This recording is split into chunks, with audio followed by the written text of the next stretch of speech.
My name is Lucas Quinn. I'm 51 years old. And I built Quinn Rutherford Holdings from the ground up. Not from a family trust fund, not from some MBA Ivy League pedigree, but from sweat, sleepless nights, and a relentless belief that deals are made through trust not spreadsheets. This morning, I was escorted out of our Manhattan office on Fifth Avenue by private security. I wasn't even allowed to touch my office door. The man who signed the termination letter? Caleb Rutherford, my business partner of 22 years, my best man at my wedding, my co-founder, the guy I once trusted with my life and my daughter's college fund. He sat across the conference table with the same calm arrogance that used to charm billionaires. Two board members flanked him like granite statues. The paperwork was already signed. "It's just business, Lucas," Caleb said smoothly. "The board thinks your methods are outdated." That was it. No negotiation, no explanation, no chance to speak to the shareholders or even present my case. They thought they'd covered all the bases. The legal documents, the optics, even a PR statement ready for the Monday morning news cycle. Strategic restructuring to align with modern market dynamics. Bullshit. What it really meant, they wanted me out before the IPO. Because the moment Quinn Rutherford Holdings goes public next quarter, our equity triples. And if I'm still on the board, I get a slice of a $120 million pie. That's what this was about. Let me rewind. Caleb and I started the company in 2001. I was managing foreclosures and bank-owned property sales out of a cramped office above a laundromat in Queens. Caleb was a trust fund kid with a Wharton degree and an ego twice the size of Manhattan, working in commercial development. We met during a deal gone sideways. He liked my grit. I liked his connections. We partnered. He brought in investors. I brought in deals. He handled the suits and spreadsheets. I handled the field, the contractors, the neighborhoods. For 2 decades, we turned condemned buildings into luxury rentals, revived abandoned hotels in Detroit, flipped entire blocks in Atlanta. Our name became gold in real estate circles. Until 3 years ago, Caleb started talking about going big, VC funding, IPO, artificial intelligence-based pricing algorithms, expanding into crypto real estate and virtual property. I told him the heart of our business was human connections, not hype. He said I was holding us back. Then came the tech hires, the rebranded logo, new investors who spoke in buzzwords, and eventually, a silent vote to restructure the executive leadership. I didn't see it coming. Maybe I should have. As I stood in the street outside our tower holding a cardboard box with 20 years of my life, inside, remembered something my father once told me. A name on a building doesn't mean anything if no one inside respects the man who built it. They'd taken the office, the shares, and the title, but they hadn't taken the relationships I'd spent 2 decades cultivating. The construction companies in Texas who trusted only me with their bids. The union reps who shook my hand when they wouldn't talk to Caleb's lawyers. The community leaders in Atlanta who called me Mr. Lucas and brought me into City Hall like family. Caleb had made one fatal mistake. He assumed the business was the brand. He forgot that I was the brand. By dawn, I had a plan. Not vengeance, not sabotage, just precision. I wasn't going to scream on Twitter, or leak to the press, or sue Caleb into oblivion. No, I was going to build something better, and take back everything that mattered with one powerful, quiet force. Trust. First step, find the crack in the wall. I called Naomi Chen, my attorney for the last 15 years. She used to work for one of the biggest firms in Midtown before going solo. Smart, ruthless, and most importantly, loyal. "Naomi," I said, "I need to know what the original partnership agreement says about client relationships, especially ones that are tied to me personally." She chuckled. "Already pulled it up the second I heard Caleb pushed you out. Meet me in 2 hours. Bring bagels." Her Upper West Side office looked more like a crime lab than a law firm. Contracts, highlighters, notebooks full of scribbles and tabs. She slid me a folder labeled Clause 14B, Service Exclusivity. My eyes scanned the clause. Any clients acquired through personal agreement, handshake deals, or individual referral networks may choose to assign service continuation to the original partner, regardless of entity name, provided written notice is given within 45 days of leadership change. I looked up. "You wrote this?" "You insisted," she said. "You didn't trust Caleb's private equity friends." "Bless that paranoia," I whispered. "Next step, find a team." I drove to a small, industrial-looking warehouse on the west edge of Brooklyn. Inside, 3 desks, exposed brick, and Amari Cortez, my former operations lead who had quit last year when Caleb tried to force her into approving fake invoices for a Miami project. She stared at me when I walked in. "Lucas, What are you doing here? Starting over, I said. You in? I never unpacked my old laptop. We shook hands. By the end of the day, I'd called 6 former employees. 5 said yes. The 6th sent me a list of potential clients who had already expressed doubt in the new management. The key to rebuilding wasn't speed, it was intimacy. I knew how to reach my clients. No mass emails, no websites, no announcements. I sent handwritten letters, personal phone calls. I asked about their kids, their factories, the last project we worked on. I let them know I was available if they needed help. I'd be there. The first big test came 3 days later. A client I'd worked with for 9 years, Jacob Taylor, CEO of Cascade Logistics in Indianapolis, called me. Lucas, what the hell's going on over there? Caleb just sent one of his junior associates to our site and tried to renegotiate our timeline. We didn't even get a heads up. I breathed slowly. Jacob, I'm no longer with QR Holdings. I figured. They said you were transitioning to advisory. That's a lie. Are you consulting? I can be. Silence. Then Jacob said, Good. Let me know where to wire the retainer. I'm not letting some tech bros from San Francisco decide how we expand our warehouse. That night, I updated a whiteboard in Amari's new office. Client wins. Cascade Logistics, Monroe Development, Kessler Foundation, EcoCore Property Management, Payback Industrial. 5 clients in 6 days. All personal relationships. All under Clause 14b. Meanwhile, Caleb was catching on. He sent a cease and desist letter via one of his white shoe law firms. Naomi opened it, scanned it, and laughed. Cute, she said. They're quoting standard IP law. You have personal service carve-outs. Let them bark. Caleb didn't stop at legal threats. He started leaking rumors. I'd gone rogue. I was mentally unstable. I was trying to blackmail QR Holdings into buying me out. I said nothing publicly because my clients knew the truth. They didn't care about boardroom games.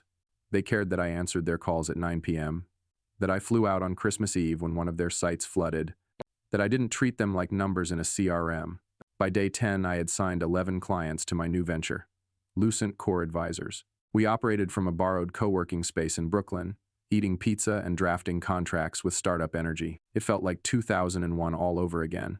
Except this time, I had experience, leverage, and nothing to lose. What Caleb had stolen was paper. What I still had was people, and they were choosing me, one by one. 11 clients in 10 days. That was the number Caleb Mitchell could no longer ignore.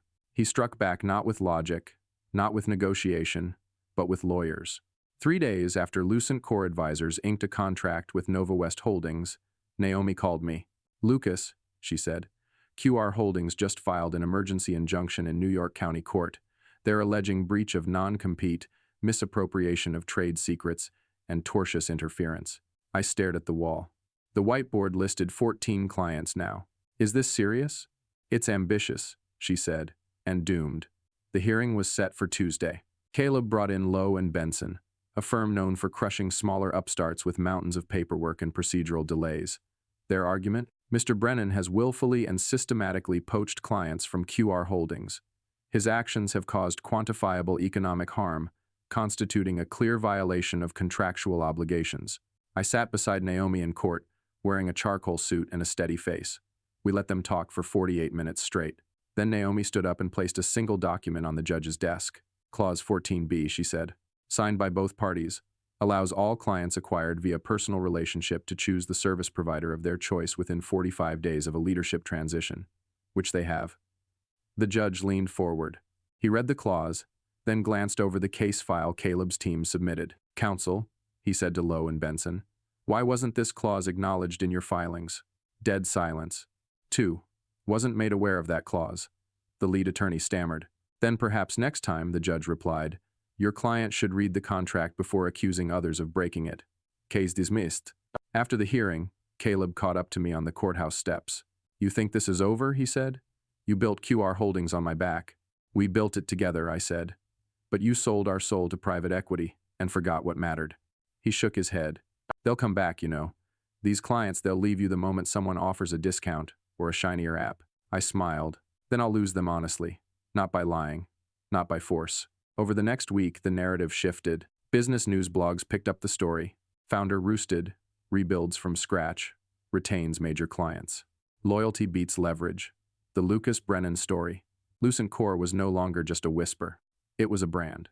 Clients began calling us for proposals, not because of marketing, because of word of mouth. Then, something I never expected happened. Maya Temple, my former head of business development, and once Caleb's most loyal ally, called me. "Lucas," she said, "I made a mistake." "Caleb?" "He offered me VP of strategy if I testified against you. I didn't take it, but he's planning something worse. He's courting a buyer, a sell-off of all QR's commercial assets." I sat down. "He's going to gut the firm," she continued. "Fire anyone not essential to valuation. Sell to a firm in Texas that doesn't even do full-stack operations consulting. You want to help me?" I asked. She didn't hesitate. "I want to work for a company that remembers why it started. When do I begin?" By week 4, Lucent Core Advisors had 19 clients, 8 full-time staff, and a roadmap that stretched to the next fiscal year. Caleb tried to frame it as a strategic pivot. His PR team flooded LinkedIn with posts about reshaping value delivery systems and redefining the client-consultant nexus. But everyone could see the truth. They were bleeding. They'd lost their voice and worse, their credibility. And in a quiet moment, I remembered something I wrote in a notebook 20 years ago, when I first thought about launching a firm. A business isn't a product, it's a promise. And the people who believe in that promise, they're the only thing that lasts. For a brief moment, Lucent Core Advisors was untouchable. Our clients trusted us, the industry watched us, and I was starting to believe maybe we were past the worst. But no resurrection comes without ghosts. And one ghost had a name, Daniel Singh. He was our newest hire, sharp, Ivy League polished, and referred by Naomi. She trusted him, said he was once her brightest mentee before he left a DC think tank for corporate consulting. Daniel joined as a senior engagement strategist. On paper, he was a dream. In practice, he was a spy. I didn't realize it at first. He was meticulous, polite, and had a gift for making executives feel seen. But about 3 weeks into his onboarding, Naomi came into my office with a file. "Lucas," she said, "we have a problem." I looked up from my notes. She dropped a manila envelope on the desk. Inside, email printouts, meeting notes, a PDF export of a Slack chat between Daniel and someone at QR Holdings. "What am I looking at?" "A leak," she said, her voice tight. "Daniel's been feeding updates, client strategy, internal memos, even pitch decks to someone on Caleb's team." I sat back in my chair. "Proof?" "Digital breadcrumbs, metadata. He sent files through a burner email registered in Romania. But he made a mistake. He accessed the burner from the company network. It flagged the anomaly."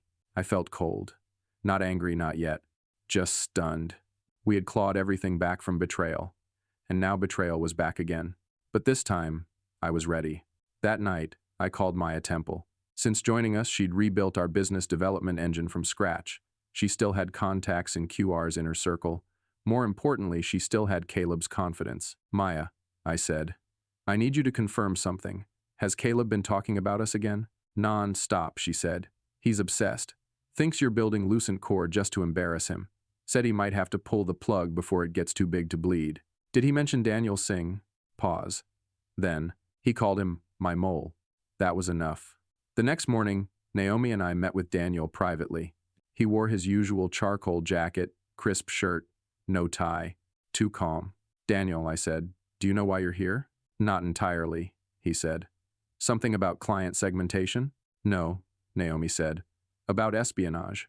I placed a file on the table, his emails, the Slack logs, metadata chain. "You're done here," I said. "And if you think we won't prosecute—" "I didn't send them to Caleb directly," he interrupted.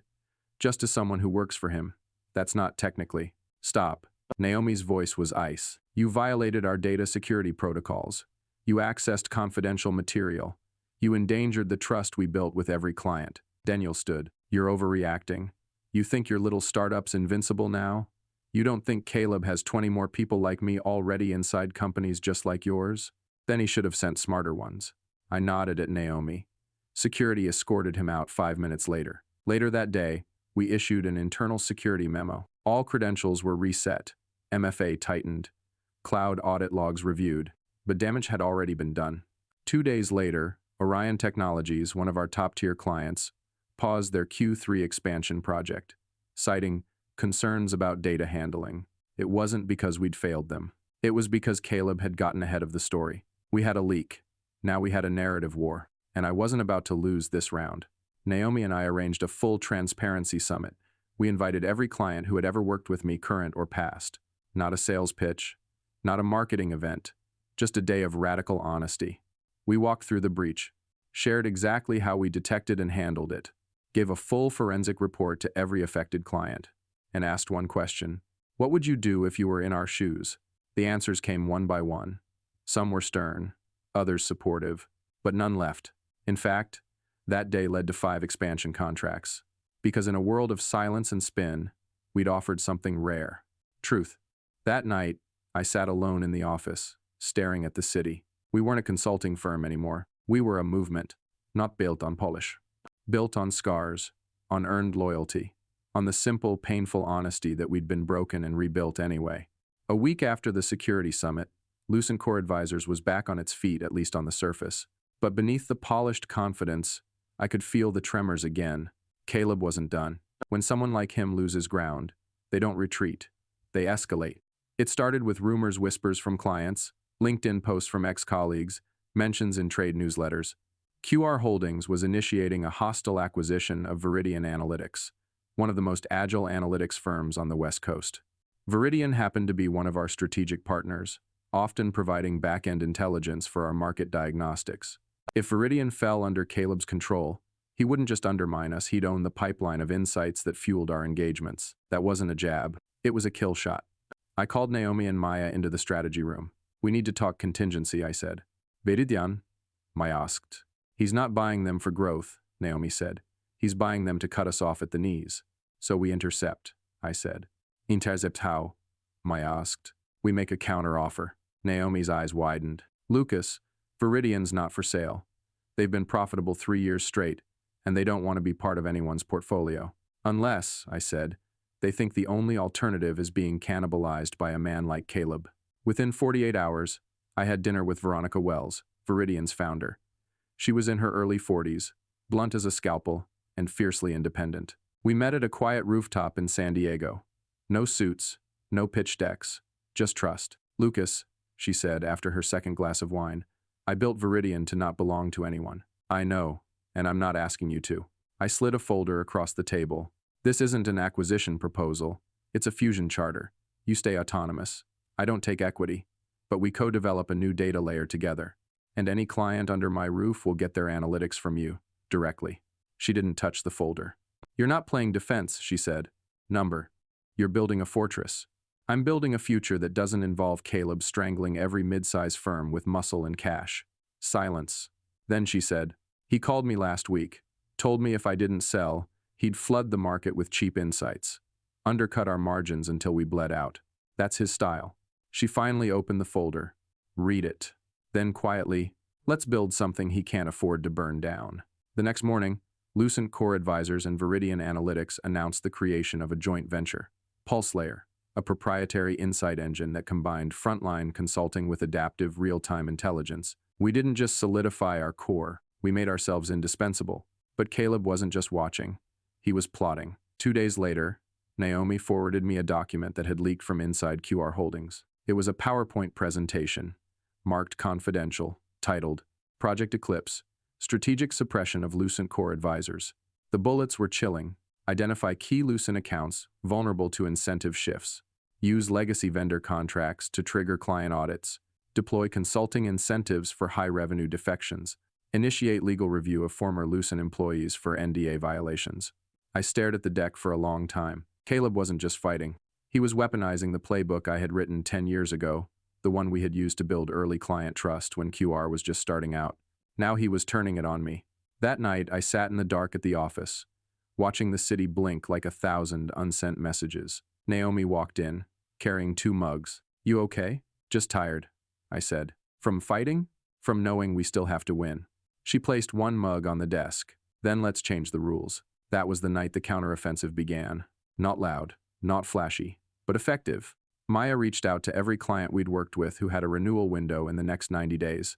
Instead of locking them into new contracts, we offered flexible retainers, early exit clauses, and co-authored goal statements. We made ourselves human again, while QR became a Goliath wielding threats and NDAs. Clients noticed, but then something unexpected happened.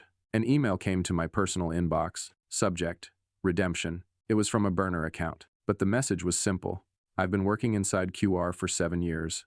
What Caleb's doing to you, I've seen it done before. I'm done enabling it. I can help if you're willing to listen. A friend. Attached. An internal compliance doc from QR outlining undisclosed financial conflicts of interest in their acquisition push. The war had just shifted. Now, I had a whistleblower. It began with a phone call. Blocked number. 11:47 p.m. I answered without thinking. "Mr. Ridge," said a calm voice. "My name isn't important, but the information I have is—" "Go on," I said, standing from my bed and walking quietly into the hall. Project Eclipse wasn't just about burying Lucent Core. It was designed to cover up a series of regulatory violations tied to QR Holdings acquisitions over the last 5 years. What kind of violations? Kickbacks, confidential client data sold to third-party brokers, misrepresentation of performance metrics to close deals. I didn't respond. My heartbeat said enough. "I've sent encrypted documents to a secure drive. You'll find everything you need there, including proof that Caleb personally signed off on suppressing internal audits." "Why now?" I asked. A pause. "Because someone needs to stop him, and I can't do it from the inside anymore." The next morning, I met Tom Harrison, my attorney, in a WeWork office downtown.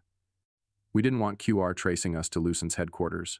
"This is serious," Tom said after scanning the encrypted files. "If this is real, Caleb isn't just unethical, he's criminally exposed. Can we bring it to the SEC? Not yet. It'll get tied up for years. But we can leak it. Whistleblower protocol? Anonymous, if necessary. But I'd recommend we go to the one journalist who understands this space better than the regulators. Marla Easton." I raised an eyebrow. "You mean the Observer's corporate terror hawk? The one who exposed Paragon Industries' antitrust scheme and brought down the DeVray and Lowe merger in 21. "Perfect," I said. "Let's set it up." 2 days later, Marla sat across from me in a private booth at Haven Coffee. She was in her early 50s, unflinching, notebook in hand. She asked no small-talk questions. "Is the whistleblower credible? Worked in QR's audit division for 7 years. Do you have documentation?" "Over 700 files, internal memos, redacted contracts, voice recordings." She looked up. "This isn't about revenge, is it?" "No," I said. "It's about consequence." Marla closed her notebook. "Then let's burn this down." 3 days later, the Observer published a bombshell expose. QR Holdings under fire. Internal whistleblower reveals widespread corruption and fraud. By Marla Easton. It hit like a thunderclap across the corporate world. Within 24 hours, the SEC launched a formal inquiry. 3 of QR's active acquisition deals collapsed overnight. Industry forums were flooded with angry former clients and ex-staff. QR's stock price dropped 31% in one trading day. And then came the board revolt. Caleb was summoned to an emergency shareholders meeting the next Monday. It lasted just under 2 hours. By noon, a press release was issued. Caleb Hart resigns as CEO of QR Holdings amid regulatory crisis. He didn't even fight it, didn't deny a thing. Because now, it wasn't just about image, it was about indictment. I sat in silence in my office that afternoon, not victorious, not smug, just steady. Naomi came in holding a bottle of wine. "So that's it?" she asked. "That's it," I said. "You brought him down without lifting a sword. He built his throne on sand. I just let the tide roll in." We toasted not to revenge, but to resilience. Over the next 3 months, Lucent Core Advisors doubled its staff, secured 2 Fortune 100 clients, and became one of the most respected firms on the West Coast. PulseLayer, our data venture with Viridian, was now powering over $200 million in portfolio recommendations across 5 industries. We didn't just survive. We redefined what survival meant. On the 6-month anniversary of Caleb's resignation, I received a letter. No return address, no name, just a note, handwritten. "Sometimes it takes fire to burn out the rot. Thank you for lighting the match. A friend." I placed it in my desk drawer. No need to reply. Some truths don't need a signature. The next morning, I spoke at the West Coast Business Ethics Conference, not as a victim, not as a hero, just as a man who remembered what partnership was supposed to mean. Build for trust, not for transaction. Fight for principles, not just profit. And never, ever forget your reputation walks into the room 5 minutes before you do. The audience rose to its feet. Not for me, but for the idea that business could still have integrity. That night I stood alone in the Lucent office, now filled with new talent, new energy. I looked out over the lights of Los Angeles and whispered to no one in particular. We're just getting started.